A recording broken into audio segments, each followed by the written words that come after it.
Hello বন্ধুরা, কেমন আছো সবাই? আশা করি ভালোই আছো। আজ আমি তোমাদের রবীন্দ্রনাথ ঠাকুরের চোখের বালির দ্বিতীয় পার্ট নিয়ে আলোচনা করব। আগের দিনে প্রথম পার্ট নিয়ে আলোচনা করেছিলাম। আশা করি সবাই শেষ পর্যন্ত সাথে থেকে আমাকে আরো সাহস যোগাবে এবং আমার চ্যানেলটা বেশি বেশি লাইক, কমেন্ট, শেয়ার এবং সাবস্ক্রাইব করে পাশে থাকবে। সেদিন নতুন ফাল্গুনে প্রথম বসন্তের হাওয়া দিয়ে আশা অনেকদিন পরে সন্ধ্যার আরম্ভে ছাদে মাদুর পাতিয়া বসে আছে। একখানি মাসিক কাগজ লইয়া খণ্ডত প্রকাশিত একটা গল্প খুব মনোযোগ দিয়ে সে অল্প আলোতে পড়তেছিল। গল্পের নায়ক তখন 7 বৎসর পরে পূজার ছুটিতে বাড়ি আসিবার সময় ডাকাত হাতে পড়িয়াছে। আশার হৃদয় উদ্বেগে কাঁপতেছিল। এদিকে হতভাগিনী নায়িকা ঠিক সেই সময় বিপদের স্বপ্ন দেখিয়া কাঁদিয়া জাগিয়া উঠিয়াছে। আশা চোখের জল আর রাখিতে পারি নাই। আশা বাংলা গল্পের অত্যন্ত উদার সমালোচক ছিলেন। যাহা পড়িত তাহাই মনে থাকতো চমৎকার ভাবে। বিনোদিনীকে ডাকিয়া বলিল, ভাই চোখের বালি মাথা খাও, এই গল্পটা পড়িয়া দেখো, এমন সুন্দর। পড়িয়া আর কাঁদিয়া বাঁচিল না। বিনোদিনী ভালো মন্দ বিচার করিয়া আশায় উৎসাহে আরো আঘাত করিল তার মনে। আজকাল এই গল্পটা আশা মহেন্দ্রকে পড়িয়াই বলিল, স্থির করিয়া তখন সজল চক্ষে কাগজখানা বন্ধ করিল। এমন সময় মহেন্দ্র আসিয়া উপস্থিত হইল। মহেন্দ্রের মুখ দেখিয়াই আশা উৎকণ্ঠিত হইয়া উঠিল। মহেন্দ্র জোর করিয়া প্রফুল্লতা আনিবার চেষ্টা করিল। একলা ছাদের উপর কোন ভাগ্যবানের ভাবনায় আছে আল্লাহই জানে। আশা নায়ক নায়িকার কথা একেবারে বলিয়া গিয়া কহিল, তোমার কি শরীর আজ ভালো নাই? মহেন্দ্র, শরীর বেশ ভালো। আশা, তুমি মনে মনে কি একটা ভাবতেছ, আমাকে খুলিয়া বলো। মহেন্দ্র আশার বাটা হইতে পান তুলিয়া লইয়া মুখে নিয়ে কহিল, আমি ভাবতেছিলাম তোমার মাসিমা বেচারা কতদিন তোমাকে দেখে নাই। একবার হঠাৎ যদি তুমি তাহার কাছে গিয়া করতে পারো তবে তিনি কত খুশি না হতেন। আশা কোনো উত্তর না দিয়ে মহেন্দ্রের মুখের দিকে চাহিয়া রহিল। চুপ করিয়া থাকিতে দেখিয়া মহেন্দ্র কহিল, তোমার যাইতে ইচ্ছা করে না? একথা উত্তর করিয়া দেওয়া কঠিন। মাসিকে দেখবার যত ইচ্ছা করে আমার মহেন্দ্রকে ছাড়িয়া যাইতে ইচ্ছাও করে না। আশা কহিল, কলেজে ছুটি পাইলে তুমি যখন যাইতে পারিবে আমিও সঙ্গে যাইব। মহেন্দ্র, ছুটি পাইলেও যাইবার জন্য পরীক্ষার জন্য প্রস্তুতি নিতে হবে। আশা, তবে থাক, এখন বা নাই গেলাম। মহেন্দ্র, থাক কেন? যাইতে চাইয়াছ, যাও না। আশা, না, আমার যাইবার ইচ্ছা নাই। মহেন্দ্র, এই সেদিনই এত ইচ্ছা ছিল, হঠাৎ ইচ্ছা চলিয়া গেল কেন? আশা এই কথায় চুপ হইয়া বসিয়া রহিল। আশা স্বাভাবিক মিত্রতা, নম্রতা, ধৈর্য মহেন্দ্রের কাছে হঠাৎ অত্যন্ত অসহ্য হইয়া উঠিল। মনে মনে কহিল, মাসির কাছে যাইতে ইচ্ছা আছে, বলো যে আমি যাইবই। আমাকে যেভাবে হোক পাঠাও বা নিয়ে যাও। হঠাৎ মহেন্দ্রের এই উগ্রতা দেখিয়া আশা বিস্মিত ভয় উঠিয়া বলিল, সে অনেক চেষ্টা করিয়া কোনো উত্তরই ভাবিয়া পাইল না। মহেন্দ্র কেন যে কখনো হঠাৎ এত আদর করে, কখনো হঠাৎ এমন নিষ্ঠুর হয়ে ওঠে তা বোঝাই বড় কঠিন। মহেন্দ্রকে আশা মনে মনে সন্দেহ করিয়া চোখে চোখে পাহারা দিতে চাই। ইহা কি কঠিন উপন্যাস, না নির্দয় সন্দেহ? শপথ করিয়া কি ইহার প্রতিবাদ আবশ্যক, না হাস্য করিয়া ইহা উড়াইবা দেওয়ার কথা? হতবুদ্ধি আশাকে পূর্ণ চুপ করিয়া থাকিতে দেখিয়া মহেন্দ্র দ্রুত বেগে সেখান হতে উঠিয়া চলিয়া আসলেন। অনেক রাত্রে আশা শয়নকক্ষে গিয়া দেখিল মহেন্দ্র তাহাকে না ডাকিয়া শুইয়া পড়িয়াছেন। তখন আশার মনে হইল, স্নেহময়ী মাসির প্রতি তাহার উদাসীনতা কল্পনা করিয়া মহেন্দ্র তাহাকে মনে মনে ঘৃণা করিতেছে। বিছানার মধ্যে ঢুকায় আশা মহেন্দ্রের দু পা জোড়া ধরিয়া তাহার পায়ের উপর মুখ রাখিয়া পড়িল। তখন মহেন্দ্র করুণার বিচলিত হইয়া টানিবার লইবার চেষ্টা করিলেন। আশা কিছুতেই উঠিল না। সে কহিল, আমি যদি কোনো দোষ করিয়া থাকি আমাকে মাফ করো। মহেন্দ্র কহিল, তোমার কোনো দোষ নাই জনি, তুমি নিষ্পাপ, তাই তোমাকে অকারণে আঘাত করিয়াছি। তখন মহেন্দ্র দুই পা অভিষিক্ত করিয়া অশ্রু গরম করিতে লাগলো চোখ দিয়া। মহেন্দ্র উঠিয়া বসিল এবং তার পা থেকে সরাইয়া তাকে বসিয়ে দিল। মাসিকে কি আমার দেখতে ইচ্ছে করে না? কিন্তু তোমাকে ফেলিয়ে আমার যাইতে মন চায় না, তাই আমি যাইতে চাই না। তুমি রাগ করিও না। মহেন্দ্র ধীরে ধীরে সব বুঝতে পারল। তখন আশা, আমাকে মনে মনে সন্দেহ করিয়া যাইতেছি না, এই কথা যখন একবার তোমার মুখ দিয়ে বাইরে হইয়াছে তখন আমাকে কিছুদিনের জন্য যাইতেই হবে। মহেন্দ্র, আমি পাপ করিলাম, তাহার প্রায়শ্চিত্ত আমাকেই করিতে হইবে। আশা, তাহা আমি জানি না, কিন্তু পাপ আমার কোনখানে হইয়াছে, নহিলে এমন সকল অসম্ভব কথা উঠিতে পারিত না।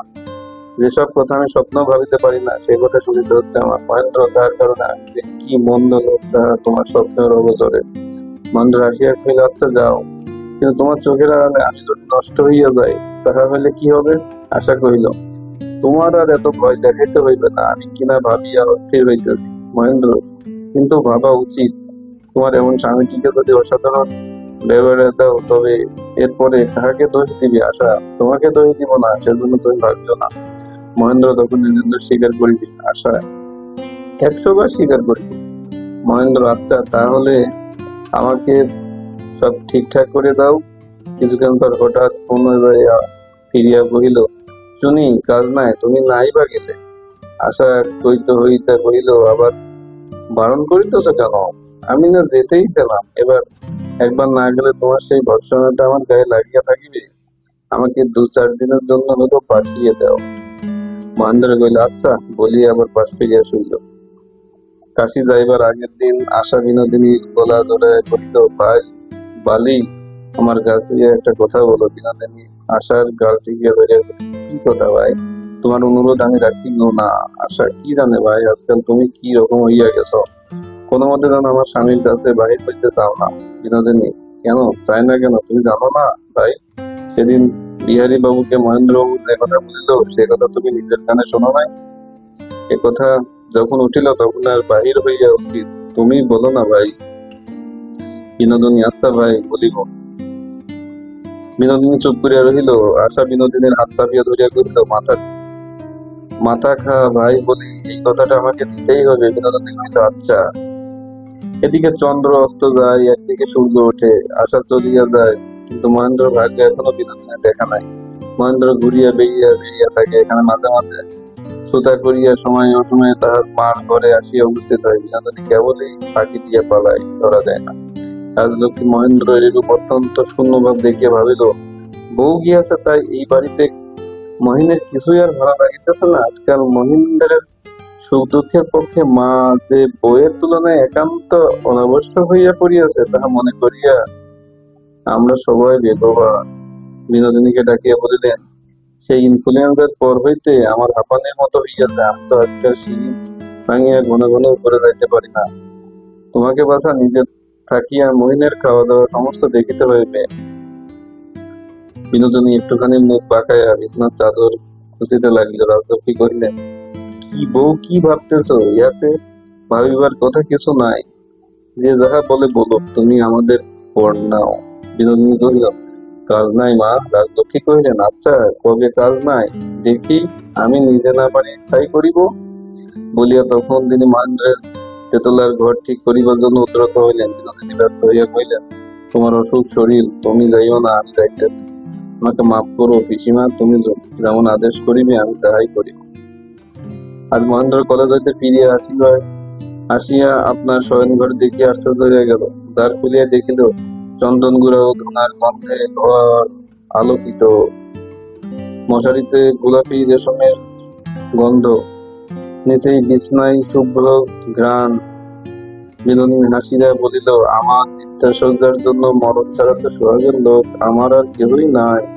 দেয়ালে মহেন্দ্র যে বাঁধানো ফটোগ্রাফিটা ছিল, তার ফ্রেমের 4 কোণে রঙিন ফিতা দ্বারা সুনিপুণ ভাবে 4টি গ্রন্থি বাঁধা। সে ছবির নিচে এই ভিত্তিগুলো একটা সুইপারের 2 ধারে 2 ফুলদানিতে ফুলের তোড়া, যেমন মহেন্দ্র প্রতিমূর্তি কোন অজ্ঞাত পূজার স্বরূপ আকারে ধারণ করে আছে। পরিশ্রান্ত মহেন্দ্র মেঝের উপরে শুভ্র বিছানায় শুইয়া অনুন্নত বালিশগুলোর উপর মাথা রাখিল মাত্র একটু মৃদু সুঘ্রাণ অনুভব করিল। বালিশের ভিতরকার তুলার সঙ্গে প্রচুর পরিমাণে নাগকেশর ফুলের রেণু ও কিছু আতর মিশ্রিত আছে। মহেন্দ্র চোখ বুজিয়া আসিল, মনে হইতে লাগলো, এই বালিশের উপর তাহার নিপুর হস্তের শিল্প, তাহারই কোমল চুম্বন অঙ্গুলি যেন বন্ধ হইয়া আছে। এই বলিয়া বিনোদিনী পানের বাটা মহেন্দ্রর সম্মুখে অগ্রসর করিয়া দিল। আজকাল পানের মধ্যেও কেয়া ঘরের একটু বিশেষ গন্ধ পাওয়া যায়। মহেন্দ্র কহিল, যত্নের মাঝে মাঝে এমন একটা ত্রুটি থাকাই ভালো। বিনোদিনী কহিল, ভালো কেন শুনি? মহেন্দ্র উত্তর করিল, আরে পরে খোঁটা দিয়ে আদায় করা যায়। একজন মহাশয়, সুদ কত জমি?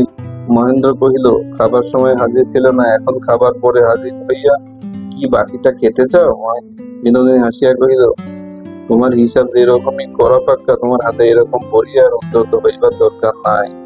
মহেন্দ্র একটু গম্ভীর হয়ে কহিল, ভাই বালি, এটা কি তবে জেলখানা? এমন সময় বেহারা নিয়ামত আলী আলো টানিয়া টিপাইয়ের উপর চাপিয়া ধরিয়া দেখিল। মহেন্দ্র হঠাৎ তাহার হাত চাপিয়া ধরিয়া কহিল, বন্ধন যখন স্বীকার করিয়াছ তখন যাইবে কোথায়? বিনোদিনী কহিল, সি সি ছাড়ো, যাহার পালাইবার রাস্তা নাই তাহাকে আবার বাঁধিবার চেষ্টা কেন? বিনোদিনী জোর করে হাত ছাড়াইয়া নিতে প্রস্থান করিলেন। মহেন্দ্র সেই সুগন্ধ বিছানায় বালিশের উপর মাথা রেখে ঘুমিয়া পড়িল। এও তো সেই পুরাতন বিছানা নহে, এমন ভাবতে ভাবতে তার ঘুম ভাঙিল।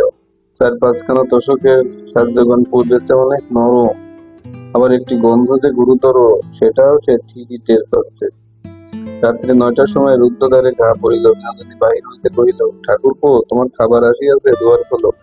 তখনই দ্বার খুলিবার জন্য মহেন্দ্র খরখর করিয়া উঠিল, কিন্তু খুলিল না। মেঝের উপর উপুর হইয়া লোটাইয়া কহিল, না না, আমার ক্ষুধা নাই, আমি খাবো না। বাহির হইতে উগ্র কণ্ঠে প্রশ্ন শোনা গেল, অসুখ করেনি তো? না না, আমার কোনো অসুখ করেনি। বিনোদিনী কহিল, মাথা খাও, আমার কাছে বেড়ায়ও না। আচ্ছা, অসুখ না থাকে তো একবার দরজা খোলো। মহেন্দ্র সবেগে বলে উঠিল, না, খুলিব না, কিছু দেয় না, তুমি দাও। বলে মহেন্দ্র তাড়াতাড়ি পুনরায় আবার বিছানায় দিয়ে শুয়ে পড়িল। ঘুম যখন কিছুতে আসতে চায় না, তখন মহেন্দ্র বাতি জ্বালিয়া দোয়াতকালি লইয়া আশাকে চিঠি লিখিতে বসিল। লিখিল, আশা, আর অধিক দিন আমাকে একা ফেলিয়া রাখিও না। আমার জীবনের লক্ষ্মী তুমি। তুমি না থাকিলে আমার সমস্ত প্রবৃত্তির শিকল ছিঁড়িয়া আমাকে কোন দিকে টানিয়া ধরিয়া তাই পথ দেখিতে চলিব, তাহার আলো কোথায়? সে আলোয় তো তুমি আমার আশার আলো। এমনি করিয়া মহেন্দ্র নিজেকে আশায় অভিমুখে সবেগে তাড়না করিবার জন্য রাত ধরিয়া অনেক কথা লিখিল। দূর হইতে সুদূর অনেকগুলো গির্জার ঘড়িতে টং টং করিয়া 3টা বাজিয়া উঠিল। কলকাতার পথে গাড়ির শব্দ প্রায় নাই। পাড়ার দ্বার প্রান্তে কোনো দোতলায় একটা নিকণ্ঠে বেগবান কণ্ঠে বিশ্বব্যাপী একটা ডুম ডুম শব্দ শোনা গেল। মহেন্দ্র একান্ত মনে আশাকে স্মরণ করিয়া মনের ব্যঙ্গে দীর্ঘ পত্রে সান্ত্বনা পাওয়ার মতো কোনো ভাষা সে খুঁজে পাচ্ছিল না। সকালে মহেন্দ্র যখন জাগিয়া উঠিল তখন বেলা হইয়াছে, গর্ভপুত্র রুদ্র আসিয়াছে। মহেন্দ্র তাড়াতাড়ি উঠিয়া বসিল। দীর্ঘের পর গতরাত্রের সমস্ত ব্যাপার মধ্যে হালকা হইয়া আসিয়াছে। বিছানার বাহিরে আসিয়া মহেন্দ্র দেখিল, গতরাত্রে আশোকের যে চিঠি লেখাছে তাহা টিপাইয়ের উপর দুয়ার দিয়া চাপা রহিয়াছে।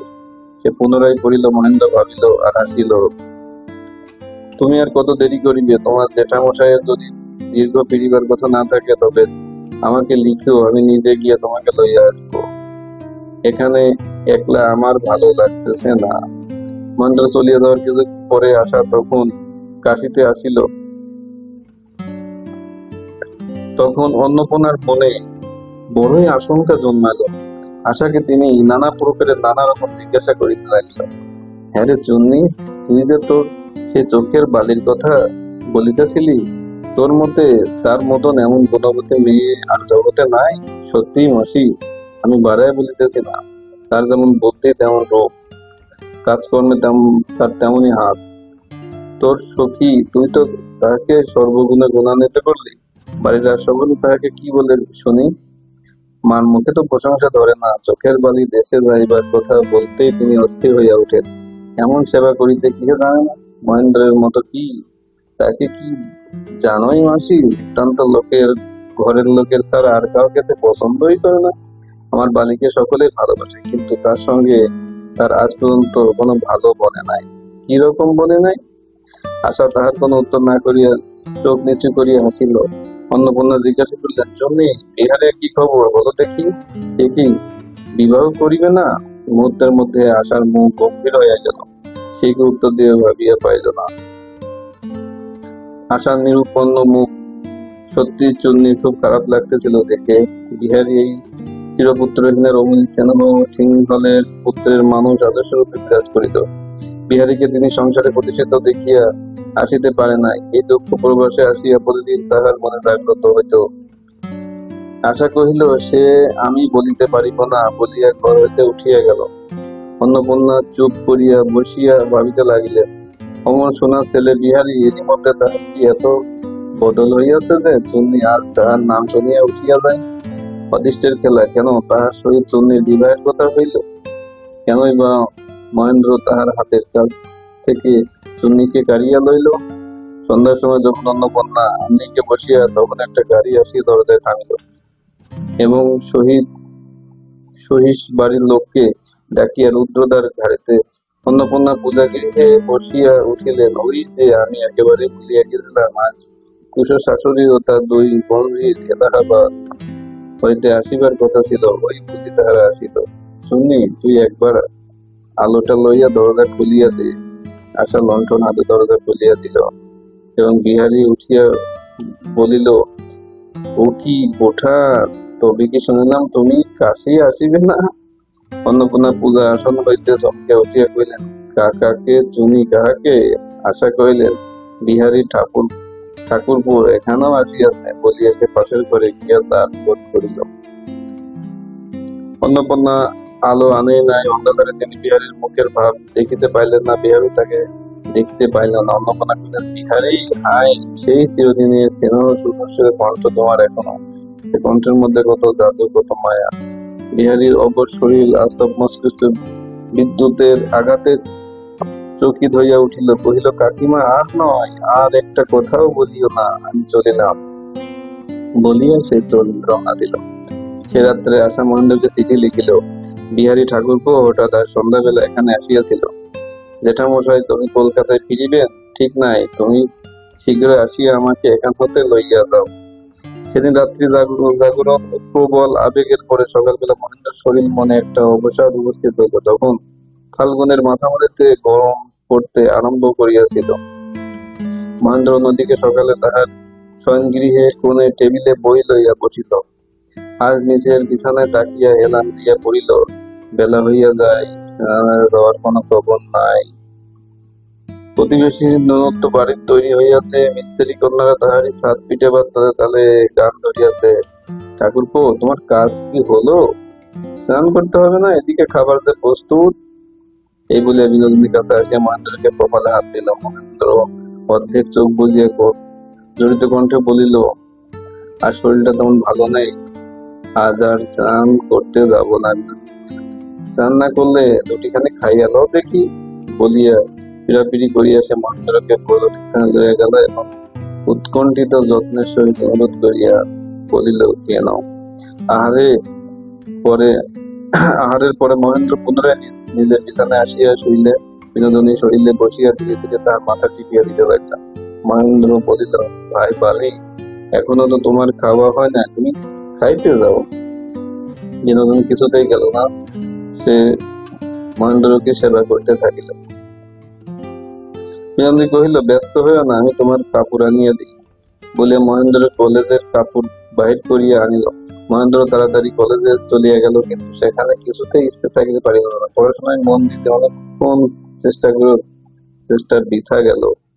ঘরে ঢুকিয়া দেখে বিনোদিনী বুকের তলায় বালিশ টানিয়া লইয়া নিচের বিছানায় উপর হইয়া কি যেন একটা বই পড়তেছে। রাশিকৃত কালো চুল পিঠের উপর ছড়ানো। বোধ করি বা সেই মহেন্দ্র জুতার শব্দ শুনতে পায় নাই। মহেন্দ্র আস্তে আস্তে পাটি গিয়া কাছে গিয়া দাঁড়াইয়া দেখে, শুনতে পায়।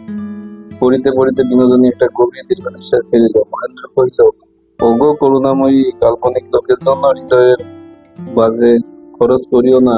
কি পড়া হইতেছে শুনি? বিনোদিনী হতভম্ব হইয়া উঠিয়া বসিয়া পড়িল। মহেন্দ্র কাড়িয়া দেখিবার চেষ্টা করিলেন, বইটা কিসে। ততক্ষণে হাতাহাতি গাড়ি করার পরে বিনোদিনী অঞ্চল হইতে মহেন্দ্র বইখানি ছিনিয়া লইয়া দেখিল, বিষ বৃক্ষ। বিনোদিনী ঘন নিঃশ্বাস ফেলিতে ফেলিতে রাগ করিয়া চুপ করিয়া বসিয়া রহিল। মহেন্দ্র বয়স স্থলেও তোলপাড় করিতেছিল। অনেক চেষ্টা সে হাসিয়া কহিল, সি সি, বড় ফাঁকি দিলে। আমি ভাবিয়াছিলাম খুব একটা গোপনীয় কিছু হইবে না, বা এত কাড়াকাড়ি করিয়া শেষকালে কিনা বিষ বৃক্ষ বাহির হইয়া পড়িল। বিনোদিনী কহিল, আমার আবার গোপনীয় কি থাকে শুনি? মহেন্দ্র ফস করিয়া হেসে উঠিল। বিহারী স্থির দৃষ্টিপাতে উভয় দিকে দগ্ধ করিয়া শান্ত ধীর স্থির করিতে কহিল, অত্যন্ত অসময়ে উপস্থিত হইয়াছ, কিন্তু বেশিক্ষণ থাকিব না। একটা কথা বলিতে আসিয়াছিলাম। আমি কাশী গিয়াছিলাম, জানিতাম না সেখানে বউ ঠাকুর আছেন, না জানিয়া তাহার কাছে অপরাধী হইয়াছি। তাহার কাছে ক্ষমা চাহিবার অবসর নাই আমার। আমার মনে জ্ঞানে ধ্যানে কোনো পাপ স্পর্শ করিয়া থাকে, সেজন্য তাহাকে যেন কখনো কোনো দুঃখ সহ্য করতে না হয়। তোমার কাছে আমার এই প্রার্থনা। বিহারীর কাঠের পুতুলের মতো কিছুক্ষণ দাঁড়িয়ে থাকলো। তারপরে যখন কথা বলিবার প্রবল চেষ্টায় তাহার ঠোঁট কাঁপিতে লাগিল, তখন বিনোদিনী বলে উঠিল, বিহারী ঠাকুরপো, তুমি কোনো উত্তর দিও না, কিছুই বলিও না। ওই লোকটা যাহা মুখে আনিল তাহাতেই উহার মুখে কলঙ্ক লাগিয়া রহিল। সে কলঙ্ক তোমাকে স্পর্শ করে নাই।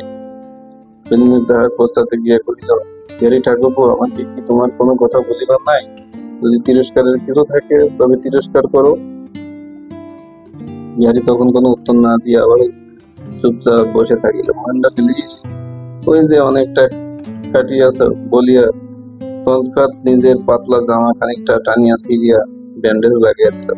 বিনোদিনী তার উপরে হাত ছড়াইয়া লইয়া কহিল, না না না, কিছু করিও না, রক্ত পড়তে দাও। মহেন্দ্র কহিল, বাদে একটা ওষুধ দিতেছে, তা না হইলে ব্যথা কমবে না, দ্রুত সেরে যাবে। বিনোদিনী সরিয়া গিয়া বলিল, আমি ব্যথা সারাইতে চাই না, এ কাটা আমার থাক। মহেন্দ্র কহিল, আজ অধীর হইয়া তোমাকে আমি লোকের সামনে অপদস্থ করিয়াছি, আমাকে মাফ করিতে পারিবে কি? বিনোদিনী কহিল, মাফ কিসের জন্য? বেশ করিয়াছ। আমি কি লোককে ভয় করি? আমি কাহাকেও মানি না। যাহারা আঘাত করিয়া ফেলিয়া চলিয়া যায়, তাহারাই কি আমার সব? আর যাহারা আমাকে পায়ে ধরিয়া টানিয়া রাখিতে চায়, তাহারা আমার কেহই না। মহেন্দ্র উৎকণ্ঠ গলায় গদু গদু হয়ে, বিনোদিনী, আমার যে ভালোবাসা তুমি পায়ে ঠেলিও না। কহিল, মাথায় করিয়া রাখিব, ভালোবাসা আমি জন্ম বোধি এত বেশি পাই নাই, চাই নাই বলিয়া ফিরাইতে দিতে পারি। মহেন্দ্র কহিল, তুমিও আমাকে মাফ করো, না হলে আমি রাত্রে ঘুমাইতে পারি না। বিনোদিনী কহিল, মাফ করিল। মহেন্দ্র তখন আস্তে আস্তে যে তার বিছানায় উদ্দেশ্যে গেল এবং গভীর ঘুমে আচ্ছন্ন হয়ে গেল। পরদিন ঘুম ভাঙিয়া বিছানায় উঠতেই মধুর আবেগে পূর্ণ হইয়া উঠিল মহেন্দ্র। প্রভাতের সূর্যালোক যেন তাহার সমস্ত ভাবনায় বাসনায় সোনা মাখিয়া দিল। কি সুন্দর পৃথিবী, কি মধুময় আকাশ বাতাস, যেন পুষ্পরেণুর মতো মন ছুঁয়ে যায়। সকালবেলা ভিক্ষুক খোলতার বাজারে গলা জড়িয়া দিচ্ছে দারোয়ান উদ্ধততা মহেন্দ্রকে ঘোষণা করিয়া টাকা দিতে বলিল। বেহারায় কেরোসিনের ল্যাম্প লইয়া যাইবার সময় অসাধারণ ফেলিয়া দিয়া চুরমার করিল। মহেন্দ্র মুখ দিকে তাকিয়ে বড় ভয় পেয়েছিল বেচারা। প্রেম এতদিন নৈপুণ্যের আড়ালে লুকাইয়া বসিয়াছিল, আজ যে সম্মুখে আসিয়া পর্দা উঠাইয়া দিয়াছে, জগৎ সংসারের উপর হইতে আবরণ উঠিয়া গেল। প্রতিদিনের পৃথিবীর সমস্ত তুচ্ছতা আজ অন্তহিত হইল। গাছপালা, পশু পাখি, পথের জনতা, নগরের কোলাহল, সকলেই আজ অপরূপ হতভম্ব। এই বিশ্ববাসী নন্যতা এতকাল ছিল কোথায়? মহেন্দ্রের মনে হতে লাগলো আজ যেন বিনোদনের কোনো শেষ নাই। আর সকালে মহেন্দ্র চঞ্চল হইয়া বেড়াইতে লাগলো এদিক থেকে ওদিক। সময় কাটিতেই চায় না। মহেন্দ্র স্নান ঘরে হইয়া গেল, সমস্ত গৃহকর্মের মধ্যে স্তব্ধ হয়ে আসিতে পড়ব। তবু বিনোদিনীর দেখা নাই। দুঃখে সুখে ধৈর্য অধৈর্যে আশায় ছায় তার মনোরঞ্জন ধরিয়া রাখিতে পারিল না। এমন সময় একটা মুরাদাবাদী মঞ্চের উপর থালায় ফল ও সন্দেশ ব্যাগাড়িতে সুগন্ধি দলিল খনঞ্জ লইয়া বিনোদিনী ঘরে প্রবেশ করিল। মহেন্দ্র সম্মুখে রাখিয়া কহিল, কি করিতেছ ঠাকুরপো? তোমার হইল কি? 5টা বাজিয়া গেছে, এখনো হাত মুখ ধুইয়া কাপড় ছাড়া হইল না কেন? মহেন্দ্র মনে একটা ধাক্কা লাগিল। মহেন্দ্র কি হইয়াছে? সে কি জিজ্ঞাসা করিবার বিষয়? বিনোদিনী, সে কি অবসরে থাকা উচিত? আজকাল দিন কি অন্য দিনের মতো? মহেন্দ্র খাইতে বসিল। বিনোদিনী ছাদে বিছানা রৌদ্রে দেওয়া মহেন্দ্র কাপড় দ্রুত পটে ঘরে নিয়ে এসে তার কাছে পৌঁছিয়ে দিল। মহেন্দ্র কহিল, একটু রোসো, আমি খাইয়া উঠিয়া তোমার সাহায্য করিতেছি। বিনোদিনী জোর হাত করিয়া কহিল, দোহাই তোমার, আর যা করো সাহায্য করিও না। মহেন্দ্র খাইয়া উঠিয়া কহিল, বটে, আমাকে অকর্মঠ মনে করো? বিনোদিনী মহেন্দ্র হাত হইতে কাপড় কাড়িয়া লইয়া কহিল, ওগো মশাই, তুমি রাখো, আমার কাজ বাড়াইও না। না। মহেন্দ্র কহিল, তবে তুমি কাজ করিয়া যাও, আমি দেখিয়া শিক্ষা লাভ করি। এমন সময় রাজলক্ষ্মী ঘরে প্রবেশ করিল। ভদ্রলোক কহিলেন, মহিন, বউ কাপড় তুলিতেছ? তুই এখানে বসিয়া কি করিতেছিস? বিনোদিনী কহিল, দেখো তো পিসিমা, মিছামিছি কেবল আমার কাজে দেরি করাইতেছে। মহেন্দ্র কহিল, বিলক্ষণ, আমি আরো ওর কাজে সাহায্য করিতেছিলাম। রাজলক্ষ্মী কহিলেন, আমার কপাল, তুই এবার সাহায্য করবি? জান বউ মহিনের বরাবর ওই রকম, চিরকাল মা খুড়ির আদর পাইয়া ও যদি কোনো কাজ নিজের হাতে করিতে পারে। এই বলিয়া মাতা পরম স্নেহের মন কর্ণের উপরে মহেন্দ্রের প্রতি নিপাত করিল। কেবল করিয়া অকথ্য ভাষায় কিছু একটা বলিবার যায় ওর মুখ চেপে বসে থাকিল। মহেন্দ্র শুনাইয়া শুনাইয়া তিনি কহিলেন, বউ, আজ তো তুমি মহিনের গরম কাপড় রোদে দিয়া তুলিলে, কাল মহিনের নতুন রুমালগুলিকে উহার নামের অক্ষর সেলাই করিয়া দিতে হইবে। তোমাকে এখানে আনিয়া অতি যত্ন আদর করিতে পারিলাম না বাছা, কেবল খাটাইয়া মারিলাম। বিনোদিনী কহিল, পিসিমা, অমন করিয়া বলার কিছু নাই, এমন করিয়া বলিবেন না, কথাটা আমার খুব কষ্ট লাগে। বিনোদিনী কহিলেন, না পিসিমা, অন্য কাজ কি আর, এই চলছে, এইসব সামান্য কাজ। রাজলক্ষ্মী ভাবিলেন, মহিন আমার নিতান্ত একলা পড়িয়াছে, এখন সকালে মিলিয়া তাহাকে বলাইয়া রাখা আবশ্যক। কহিলেন, তো তা বেশ। মহেন্দ্র রাগ করিয়া ভাবিল, আমিও আজ বাহির হইয়া যাইব, দেরি করিয়া বাড়ি ফিরব বলিয়া তখন বাহিরে যাইবার কাপড় পরিলাম, কিন্তু সংকল্প কাজে পরিণত হইল না। মহেন্দ্র অনেকক্ষণ ধরিয়া ছাদে পায়চারা করিয়া বেড়ালো, সিঁড়ির দিকে অনেকবার আসিল, এদিক সেদিক চাহনে দিয়া বাইরে বের হলো না। মহেন্দ্র অত্যন্ত গম্ভীর মুখে খাইতে বসিল। অবশেষে বিনোদিনী কহিল, ওই কি ঠাকুরপো, আজ তুমি কিছুই খাইতেছ না? রাজলক্ষ্মী ব্যস্ত হইয়া জিজ্ঞাসা করিলেন, কিছু অসুখ করে নাই তো? বিনোদিনী কহিল, এত করিয়া মিঠাই করিলাম, কিন্তু মুখে কিছুই দিতেছ না। মহেন্দ্র কহিল, ভালো মুশকিলেই ফেলেছ, মিঠাইটাই বা সব সে খাইবার ইচ্ছা লাগিতেছে ভালো, তুমি বাধা দিলে শুনিব কেন? দুইটা মিঠাই মহেন্দ্র নিঃশব্দে খাইয়া শেষ করিয়া দিল। মহেন্দ্র নিতান্ত করুণ ভাবে একবার বিনোদিনীর মুখের দিকে চাইলেন। এমন সময় ঝি আসিয়া খবর দিল, মা, কায়ের ঠাকুর কি আসিয়া তোমার ঘরে বসিয়াছিল? কায়ের ঠাকুর রাজলক্ষ্মীর অন্তরঙ্গ খুব বন্ধু একজন। সন্ধ্যার পর তাহার সঙ্গে গল্প করিল, প্রলোভন সংবরণ রাজলক্ষ্মীর পক্ষে দুঃসাধ্য। বিনোদিনী কহিল, কাজ কি পিসিমা, তুমি এখানে থাকো, আমি বরঞ্চ কায়েরিনীর কাছে গিয়া বসি। রাজলক্ষ্মী ঘরের বাইরে বাহির হইয়া মাত্র মহেন্দ্র আর থাকিতে পারিল না, বলিয়া উঠিল, কেন তুমি আমাকে ইচ্ছা করিয়া এমন করিয়া মিছামিছি পীড়ন করো? বিনোদিনী বলে, ইস, আমার যে এত তেজ তা তো আমি জানতামই না। তোমার যে প্রাণ কঠিন কম নয়, অনেক সহ্য করিতে পারো, খুব যে ঝলসিয়া পুড়িয়া গিয়াছ, চেহারা দেখিয়া তাহা বুঝিবার জনায়। বিনোদিনী কহিল, না, কিছুই না, আমি ওষুধ দিয়ে দেবো। মহেন্দ্র কহিল, কেন দেবে না? বিনোদিনী কহিল, কেন আবার কি, তোমার আর ডাক্তারি করতে হবে না, এই যেমন আছো থাক। মহেন্দ্র মুহূর্তের মধ্যে গম্ভীর হইয়া গেল, মনে মনে কহিল, কিছুই বুঝবার জন্য স্ত্রী লোকের মন। বিনোদিনী উঠিল, অভিমানী মহেন্দ্র বাধা হইয়া কোথায় যাইতেছে? বিনোদিনী কহিল, কাজ আছে বলিয়া ধীরে পদে চলিতে লাগিল। ফাল্গুন চৈত্র মাসে বিহারীদের জমিদারি হইতে সর্ষে ফুলের মধু আসিত। প্রতি বৎসর সে রাজলক্ষ্মীকে পাঠাইয়া দিত, এবারও পাঠাইয়া দিল। বিনোদিনী মধুভাত লইয়া স্বয়ং রাজলক্ষ্মীর কাছে গিয়া কহিল, পিসিমা, বিহারী ঠাকুরপো মধু পাঠিয়েছে। রাজলক্ষ্মী তাহা ভাড়াতে তুলিয়া রাখিতে উপদেশ দিলেন। বিহারীকে রাজলক্ষ্মী এমনই মহেন্দ্র সাহেব বলিয়া জানিতেন যে তাহার কথা তিনি বিশেষ কিছু ভাবিতেন না। সে তাহাদের বিনামূল্যের, বিনা যত্নের, বিনা চিন্তার অনুগত করছিল। রাজলক্ষ্মী আজ নিঃশ্বাস ফেলিয়া কহিলেন, বিহারী আমার আপন ছেলের মতোই বটে বলিয়াই মনে উদ্যত হইল। বিহারী তাহার আপন ছেলের চেয়ে ঢের বেশি কিছু। বিনোদিনী কহিল, বিহারী ঠাকুরপো তোমার হাতের রান্না খাইতে বড় ভালোবাসেন। রাজলক্ষ্মী কহিলেন, আরে কারো মাছের ঝোল কারো মুখের রসে না। বলিতে বলিতে মনে পড়িল, অনেকদিন বিহারী আসে নাই। কহিলেন, আচ্ছা বউ, বিহারীকে আজকাল দেখিতে পায় না কেন? বিনোদিনী কহিলেন, আমি তো তাই ভাবতেছি, পিসিমা কোথায় যে মরেছে, তাকে তো এখন দেখাই পাওয়া যায় না। কোথায়? রাজলক্ষ্মী অত্যন্ত সঙ্গত বোধ করিলেন। বিনোদিনী কহিলেন, কাল রবিবার আছে, তুমি বিহারী ঠাকুরপোকে নিমন্ত্রণ করিতে পারো, তিনি খুব খুশি হইবেন। রাজলক্ষ্মী কহিলেন, ঠিক বলিয়াছ বউ, তা হইতে মহিনকে ডাকাই, সে বিহারীকে নিমন্ত্রণ করিয়া পাঠাইব। বিনোদিনী, না পিসিমা, তুমি নিজে নিমন্ত্রণ করো। রাজলক্ষ্মী, আমি কি তোমাদের মতো লিখতে পড়তে জানি না? বিনোদিনী রাজলক্ষ্মীর নাম দিয়া নিজেই নিমন্ত্রণ চিঠি পাঠিয়া দিল। রবিবারের দিন মহেন্দ্রের অত্যন্ত আগ্রহের দিন। পূর্বরাত্রি হইতেই তাহার কল্পনা উদম হইয়া থাকে, যদি এই পর্যন্ত তাহার কল্পনা নেই, কোনরূপ কিছুই হয় নাই, তবু রবিবারের ভোরের আলো তাহার চক্ষে মধু বর্ষণ করিতে লাগিল। জাগ্রত নগরীর সমস্ত কোলাহল তাহার কানে সঙ্গত হইয়া গেল। কিন্তু ব্যাপারখানা কি? রাজলক্ষ্মী কহিলেন, বউ তোমাকে বলে নাই আজ যে বিহারীকে নিমন্ত্রণ করিয়াছে? বিহারীর নিমন্ত্রণ? মহেন্দ্র স্বরমুখে জ্বলিয়া উঠিল।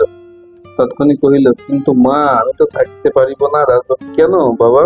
মহেন্দ্র, আমার বাইরে যেতে হইবে। রাজলক্ষ্মী, খাওয়া দাওয়া করিয়া যাস, বেশি দেরি হইবে না। মহেন্দ্র, তোমার যে বাহিরে নিমন্ত্রণ আছে, নিজের হাতে যত্নে রান্না করিয়াছি, এটা খেয়ে যা বাবা। রাজলক্ষ্মী মাথা নাড়িতে কহিলেন, না বাছা, তুমি মহেন্দ্র জানো না, পূজা একবার করে তা কিছুতেই ছাড়ে না। কিন্তু বিনোদিনী মহেন্দ্রকে রাজলক্ষ্মী সে কম জানে না, তারাই প্রমাণ করিল। মহেন্দ্র বুঝিয়াছে বিহারীকে বিনোদিনী নিমন্ত্রণ করিয়াছে। ইহাতে তাহার যত মনের সংকটে গম্ভীরতা জানা বাঁধিল। বিহারী আজ অনেকদিন পরে নিমন্ত্রণ। আত্মীয় ভাবে মহেন্দ্র অন্তঃপুরে প্রবেশ করিল। বাল্যকাল হইতে সে যে ঘরে তাহার পরিচিত, এবং সেখানে সে ঘরেই গভীরভাবে প্রবেশ করিয়া সে উদ্যত মন খুলে নিঃশ্বাস নিল। রাজলক্ষ্মী আর নির্ভুল সহানুভূতিশীল বিহারীর প্রতি পূর্বের চেয়ে অনেক বেশি আদর স্নেহ প্রকাশ করিলেন। কহিলেন, ওই বিহারী, তুই এতদিন আসিসনি কেন? আজ রোজ মনে করিতাম আজ নিশ্চয় বিহারী আসিবি, কিন্তু তোর কোনো দেখাই পাইনি অনেকদিন। মহেন্দ্র আসিয়া বিহারীকে সদস্য মুখে জিজ্ঞাসা করিলেন, কি বিহারী, কেমন আছো? রাজলক্ষ্মী কহিলেন, কই, চেষ্টা করিয়া কই না, সেটা কইতে গেছি আর কি। বিনোদিনী বিহারীর অনুরোধ দৃষ্টি আসিয়া মৃদুস্বরে কহিল, কি ঠাকুরপো, একেবারে চিনতেই পারছ না নাকি আমাকে? বিহারী কহিল, সকলেই কিনা চেনা যায়। বিনোদিনী কহিল, একটু বিবেচনা থাকিলেই যায়। বলিয়া খবর আছে পিসিমা খাবার প্রস্তুত হইয়াছে? মহেন্দ্র বিহারীর খাইতে বসিয়া রাজলক্ষ্মী অদূরে বসিয়া দেখিতে লাগিল, বিনোদিনী পরিবেশিত করিতে লাগিল। মহেন্দ্র খাওয়ার মনোযোগ ছিল না, সে কেবল পরিবেশকে উপভোগ করল। অন্তরান্তে দুই বন্ধু উঠিয়া ঘরের বাহিরে আসিয়া বিনোদিনী তাড়াতাড়ি করিয়া আসিলে, বিহারী ঠাকুরপো, এখন যাইও না, পরে ওঠো, একটু বসো, কথা বলো। বিহারী কহিল, তুমি খাইতে যাইবে না? বিনোদিনী কহিল, না, আজ একাদশী। নিষ্ঠুর বিদ্রোহের একটি বিহারীর উষ্ণ প্রান্তে দেখিয়া গেল। মহেন্দ্র হঠাৎ অসংগত উত্তেজিত হইয়া বলিয়া উঠিল, তোমাদের কিছুই তো বিবেচনায় নাই। কাজ, কাম, কর্ম থাক, ইচ্ছা থাক, কিছুই তো নাই। বিহারী আসিয়া কহিল, মহিনন্দা, আমি জানিতে চাই, এখানে কি আমাদের বন্ধুত্বের শেষ হইবে? মহেন্দ্রের বুকের ভিতর তখন এক বুক জ্বালা ধরিয়া গেল। আমার কাছে তা প্রার্থনার বোধের মতো মনে হচ্ছিল। আমার সংসারের মাঝে আমি বাহিরের লোক ঢুকাইতে চাই না, অন্তঃপুরকে আমি অন্তঃপুর রাখিতেই চাই। বিহারী কিছু না বলিয়া চলিয়া গেল। প্রত্যাশায় ঘরে বাহিরে উপরে নিচে ছটফট করিয়া বেড়াইতেই লাগিল। আশা একদিন অন্নপূর্ণাকে জিজ্ঞাসা করিল, আচ্ছা মাসিমা, মেসমশাইকে তোমার মনে পড়ে? অন্নপূর্ণা কহিলেন, আমি 11 বছর বয়সে বিধবা হইয়াছি, স্বামীর মূর্তি ছায়ার মতো মনে হয়। আশা জিজ্ঞেস করিল, মাসি, তবে তুমি কাহার কথা ভাবো? অন্নপূর্ণা রাগান্বিত হাসিয়া বলিলেন, আমার স্বামী যখন যাহার মধ্যে আছে, সে ভগবানের কথাই ভাবি। আশা কহিল, তাহলে তুমি সুখ পাও? অন্নপূর্ণা বুঝিতে কহিলেন তাকে, আমার যে মনের কথা তুই কি বুঝবি বাছা, সে আমার মনে জানে, আর যার কথা ভাবি তিনিই জানে। আশা কয়েকদিন মহেন্দ্রের চিঠি পায় না। নিঃশ্বাস ফেলিয়া মনে মনে সে ভাবিল, চোখের বালি যদি হাতের কাছে থাকিত, সে আমার মনের কথা ঠিক মতো করিয়া লিখিয়া দিতে পারিত। মন্দিরে সন্ধ্যারতির পরে গৃহে ফিরিয়া আসিয়া আশা অন্নপূর্ণার পায়ের কাছে বসিয়া আস্তে আস্তে তাহার পা হাত বুলিয়া দিতে লাগিল। অনেকক্ষণ নিঃশব্দের পর বলিল, মাসি, তুমি যে বলো স্বামীকে দেবতার মতো করিয়া সেবা করা স্ত্রীর ধর্ম, কিন্তু যে স্ত্রী মূর্খ, যার বুদ্ধি নাই, কেমন করিয়া স্বামীর সেবা করিতে হয় সে জানে না, সে কি করবে? অন্নপূর্ণা কিছুক্ষণ আকাশ মুখের দিকে চাহিয়া কহিলেন, একটি চাপা দীর্ঘ নিঃশ্বাস ফেলিয়া কহিলেন, বাছা, আমিও তো মূর্খ, তবুও তো ভগবানের সেবাই করিয়া থাকি। আশা কহিলেন, তিনি যে তোমার মন জানেন, তাই খুশি হন, কিন্তু মনে করো স্বামী যদি মূর্খের সেবায় খুশি না হয়? অন্নপূর্ণা কহিলেন, সকলকে খুশি করবার শক্তি সকলেরই থাকে না বাছা। স্ত্রী যদি আন্তরিক শ্রদ্ধা ভক্তি যত্নের সঙ্গে স্বামীর সেবা ও সংসারে কাজ করে, তবে স্বামী তাহা তুচ্ছ করিয়া ফেলিয়া দিলেও স্বয়ং জগদীশ্বর তাহা কুড়াইয়া নয়। আশা এটা শুনে চুপচাপ হয়ে যায়। বিছানায় শুইয়া শুইয়া অনেক রাত্রি পর্যন্ত অনেক কথা ভাবছিল, তবু ভালো করিয়া কিছু বুঝতে পারিল না। কিন্তু পুণ্যবতী মাসির প্রতি তাহার অসীম ভক্ত ছিল ছিল ভালোবাসা। সে মাসির কথা সম্পূর্ণ না বুঝিলে একবার শিরোধার্য করিয়া রহিল মাসির সমস্ত কথা। স্বামীকে আমি যে পূজা দিই, ভগবান তুমি তাহাকে তাহা গ্রহণ করিতে বলিব, তিনি যদি তাহা পাঠিয়ে ঠেলিয়া যায় তবে তা বাঁচিব না। আশা যে সময় ফিরিয়া সময় হইল, বিদায়ের পূর্ণ সন্ধ্যায় অন্নপূর্ণা আশাকে আপনার কোলে বসাইয়া কহিলেন, শুনি মা, আমার সংসারের সুখ দুঃখ অমঙ্গল মঙ্গল এসব রক্ষা করিবার শক্তি আমার নাই। আমার উপবেশ এখান থেকে যত কষ্টই হোক, তোর বিশ্বাস তোর ভক্তি স্থির ধর্ম অটুট থাকিতে হবে আমার। আশা তাহার পায়ের ধুলা লইয়া কহিল, আশীর্বাদ করো মাসিমা, তাহাই হইবে, তুমি যাহা চাও। আশা ফিরিয়া আসিল। বিনোদিনী তাহার পরে খুব অভিমান করিল। বালি এতদিন বিদেশে রহিল, একখানা চিঠি লিখিল না। আশা কহিল, তুমি কেন লিখিলে না ভাই বালি? বিনোদিনী, আমি কেন প্রথমে লিখিব? তোমারই তো লিখাবার কথা। আশা বিনোদিনীর গলা জড়িয়া ধরিয়া নিজের অপরাধ স্বীকার করিয়া কহিল, জানো তো ভাই, আমি ভালো লিখিতে জানি না, বিশেষ তোমার মতো পণ্ডিতের কাছে লিখিতে আমার লজ্জা করে। দেখিতে দেখিতে দুজনের বিবাদ মিটিয়া গেল। বিনোদিনী কহিল, দিন রাত্রি সঙ্গ দিয়া তোমার স্বামীটির আভাস তুমি একেবারে খারাপ করিয়া দিয়াছ। একটি কেহ কাছে নহিলে থাকিতে পারে না। আচ্ছা, কেমন জব্দ! লোকের মন ভোলাইতে যখন পারো, তখন লোকেই বা ছাড়িবে কেন? আশা হাসিয়া কহিল, তুমি জানো না তো? কে জানে, তোমার বিদ্যা আছে, একটুখানি পাইলে বাঁচিয়া যাইতাম। বিনোদিনীকে তর্জন করিয়া বলিল, কি বকিস, তার ঠিক নেই। আশা অত্যন্ত লজ্জাবোধ করিল। কোনোভাবে তার শরীর ভালো থাকে উচিত ছিল না, কিন্তু সে কোনোভাবে ঠিক থাকতে পারিল না। আশা চাহিয়া দেখিল মহেন্দ্রপুর দেশে যেন উদয় হইয়াছে, তাহার মুখ বিবর্ণ হইয়া গিয়াছে, যেন অত্যন্ত ক্ষুধায় কাতরে। আশা মনে মনে অত্যন্ত ব্যথা অনুভব করিল। মহেন্দ্র আর কি কথা তুলিতে ভাবিতে ভাবিতে খানিকবার জিজ্ঞাসা করল, কাকিমা ভালো আছেন তো? সে প্রশ্নের উত্তরে কুশল সংবাদ পাইয়া তাহার আর দ্বিতীয় কথা মনে করবার মতো দুঃসাধ্য হইল না। মহেন্দ্র কলেজ হইতে ফিরিয়া আসিল। অপরাহ্নে জলপানের সময় রাজলক্ষ্মী ছিলেন। আশাও ঘুমটা দিয়া অদূর দূরায় বসিয়া রইলেন। মহেন্দ্র পুনরায় উত্তপ্ত সুরে কহিলেন, এই তো খাচ্ছি না তো কি? মহেন্দ্র গ্রীষ্মের সন্ধ্যায় একখানা পাতলা চাদর গায়ে দিয়ে বের হইল বাইরে। মনে বড় আশা ছিল তাহার নিয়মিত পড়াটা ক্ষান্ত থাকিবে না। আনন্দমঠ প্রায় শেষ হইয়াছে, আর 2-3 অধ্যায় বাকি আছে। বিনোদিনী যত নিষ্ঠুর হোক না কেন, কয়টা অধ্যায় আছে তাকে নিশ্চয় শোনাইতেই হোক। কিন্তু সন্দেহ অতীত হইল, সময় উত্তীর্ণ হইয়া গেল। আশা যখন নিঃশব্দে সংকুচিত হইয়া খাটের উপর গিয়া উঠিল, তবু তাহাতে এতটুকু পরিমাণ শব্দ নড়াচড়া হইল না। মহেন্দ্র যদি সত্যি ঘুমাইতো, তাহলে জাগ্রত হইয়া উঠিত কে? নিজেকে সুতৃপ্ত কণ্ঠস্বর বলিয়া সে প্রাতকালে ঘুমের ভান করিয়া চুপ হইয়া থাকিল। আশা নিজে মহেন্দ্রের সেই সংকট দূর করিয়া দিল। সে অতি প্রত্যুষাই অপমানিত বোধ না করে সাজসজ্জা লইয়া বিছানায় ছাড়িয়া চলিয়া গেল। সেও মহেন্দ্রকে মুখ দেখাইতে পারিল না। আশা ভাবিতে লাগিল, এমন কেন হইল? আমি কি করিয়াছি? সে জায়গায় যথার্থ বিপদ, সে জায়গায় তাহার চোখ পড়িল না। বিনোদিনীকে সে মহেন্দ্রকে ভালোবাসিতে পারে। মহেন্দ্র সকাল সকাল বলিতে গেল পদযাত্রা কালে আশা বারবার জানলার কাছে দাঁড়িয়া দাঁড়িয়ে মহেন্দ্রের গাড়ি হইতে একবার মুখ তুলিয়া দেখিল। গাড়ি চলিয়া গেল। আশা ওইখানেই মাটির উপর বসিয়া পড়িল। পৃথিবী সংসার সমস্ত বিস্বাদ হইয়া গেল। কলিকাতার কর্মপ্রবাহের তখন জোয়ার আসিবার সময় 10:30 বাজিয়াছে। আপিসের গাড়ির বিরাম নাই। ট্রামের পশ্চাতে ট্রাম ছুটিয়াছে, সেই ব্যস্তময় অদূরে একটি বেদনাদায়ক মনোমুগ্ধ হৃদয় স্তম্ভ। হঠাৎ একটি সময় আশার মনে হইল, বুঝিয়াছি ঠাকুরপো কাশী গিয়াছিল।